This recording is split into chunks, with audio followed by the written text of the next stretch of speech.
सभी श्रोताओं को नमस्कार। उत्तर प्रदेश की दिन भर की गतिविधियों पर केंद्रित शाम के बुलेटिन बात यूपी की में आपका स्वागत है। मैं हूं कुणाल और मेरे साथ आप जानेंगे आज दिन भर प्रदेश में क्या कुछ घटित हुआ। आज की प्रमुख सुर्खियां कुछ इस प्रकार हैं। बरेली बवाल मामले में पुलिस ने 29 और आरोपियों को किया गिरफ्तार लोगों की कुल संख्या बढ़कर हुई 56। मौलाना तौकीर रजा के करीबी सहयोगी की अवैध मार्केट हुई सील। 1 अक्टूबर से आधार कार्ड अपडेट करना अब महंगा हो जाएगा। हरदोई में एक भयानक सड़क दुर्घटना में 5 लोगों की मौत, जबकि फतेहपुर में विस्फोट और आग लगने से 4 लोगों की दुखद मृत्यु। आगरा में 23 साल से फरार 50,000 के इनामी बदमाश टाइगर उर्फ बबलू को किया गया गिरफ्तार। मैनपुरी में 11वीं कक्षा की 16 वर्षीय नाबालिग छात्रा की हत्या, मामा पर लगा आरोप। और कानपुर के ग्रीन पार्क स्टेडियम को मिली रणजी ट्रॉफी के 3 घरेलू मैचों की मेजबानी। तो ये थी कुछ प्रमुख सुर्खियां। अब शुरुआत करते हैं प्रदेश की कुछ राजनीतिक और कुछ प्रशासनिक गतिविधियों से। समाजवादी पार्टी के वरिष्ठ नेता आजम खां इलाज के बाद रामपुर लौट आए हैं। उन्होंने जौहर यूनिवर्सिटी का दौरा किया और छात्रों से मुलाकात की। उनके घर पर समर्थकों का तांता लगा रहा। 1 अक्टूबर से आधार कार्ड अपडेट करना अब महंगा हो जाएगा। नाम, पता, जन्मतिथि जैसे डेमोग्राफिक अपडेट का शुल्क 50 रुपए से बढ़ाकर 75 रुपए कर दिया गया है। वहीं बायोमेट्रिक अपडेट का शुल्क 100 रुपए से बढ़ाकर 125 रुपए होगा। वाराणसी में सड़क चौड़ीकरण के लिए पीडब्ल्यूडी ने 13 मकानों पर बुलडोजर चलाया।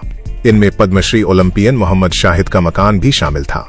ये कार्रवाई उन हिस्सों पर हुई जिनके हिस्सेदारों ने मुआवजा लेने के बावजूद भवन नहीं तोड़े थे।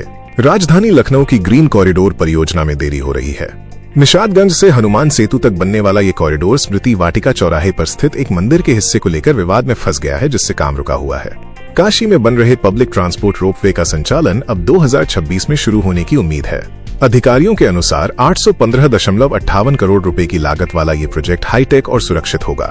अब बात करते हैं आज प्रदेश में हुई कुछ दुर्घटनाओं की। हरदोई में एक भीषण सड़क दुर्घटना हुई है।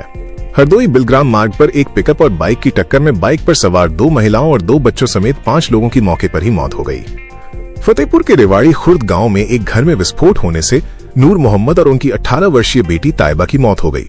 मृतक पटाखा बनाने का काम करता था। अब आपराधिक घटनाओं और पुलिस कार्रवाई की चर्चा करते हैं। सबसे पहले बात बरेली की। पुलिस और प्रशासन की जांच में सामने आया है कि बरेली में जुमे की नमाज के बाद भीड़ जुटाने के लिए एक सुनियोजित साजिश रची गई थी।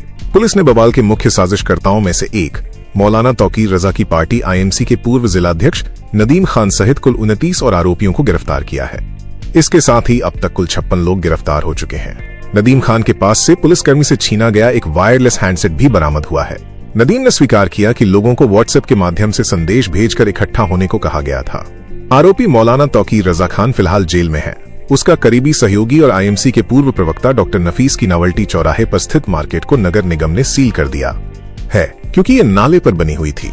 डॉक्टर नफीस ने बवाल से पहले एक पुलिस इंस्पेक्टर के हाथ काटने की धमकी भी दी थी। पुलिस ने 77 लोगों की पहचान की है जिन्होंने भीड़ जुटाने में भूमिका निभाई, जिनमें 5 पार्षद शामिल है।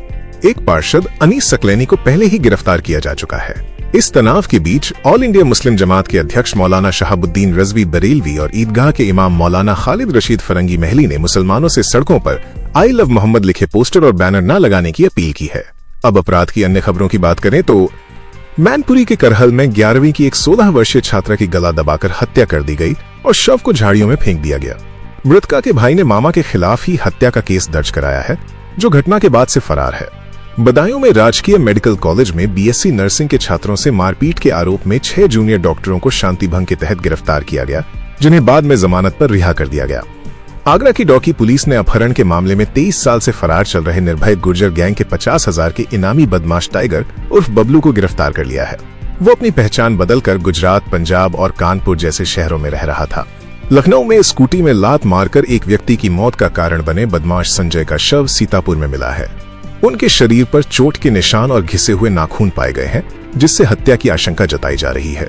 ऑनलाइन गेम में 14 लाख रुपए हारने के बाद लखनऊ के 13 वर्षीय छात्र यश द्वारा आत्महत्या करने के मामले में पुलिस ने 2 आरोपियों को झारखंड के जमशेदपुर और वाराणसी से गिरफ्तार किया है। ठगी की रकम इनके खातों में ट्रांसफर हुई थी। और अंत कुछ अच्छी खबरों पर चर्चा के साथ इस बुलेटिन को समाप्त करते हैं। खेल जगत से अच्छी खबर है। कानपुर के ऐतिहासिक ग्रीन पार्क स्टेडियम को इस बार रणजी ट्रॉफी के 3 घरेलू मैचों की मेजबानी मिली है। उत्तर प्रदेश की टीम अपना पहला मैच 15 अक्टूबर को आंध्र प्रदेश के खिलाफ खेलेगी। ये कानपुर के क्रिकेट प्रेमियों के लिए एक बड़ी सौगात है। एशिया कप 2025 के फाइनल में भारत की जीत का जश्न पूरे प्रदेश में मनाया गया। पाकिस्तान पर भारत की शानदार 5 विकेट से जीत के बाद मेरठ सहित कई शहरों में लोगों ने सड़कों पर उतरकर आतिशबाजी की और तिरंगा लहराया। तो ये थी आज के दिन भर की प्रमुख खबरें। उम्मीद है कि यह जानकारी आपके लिए उपयोगी होगी। उम्मीद है कि आप चैनल को सब्सक्राइब जरूर करेंगे। कल फिर मिलेंगे यूपी की नई खबरों के साथ। तब तक के लिए मुझे दीजिए इजाजत। नमस्कार।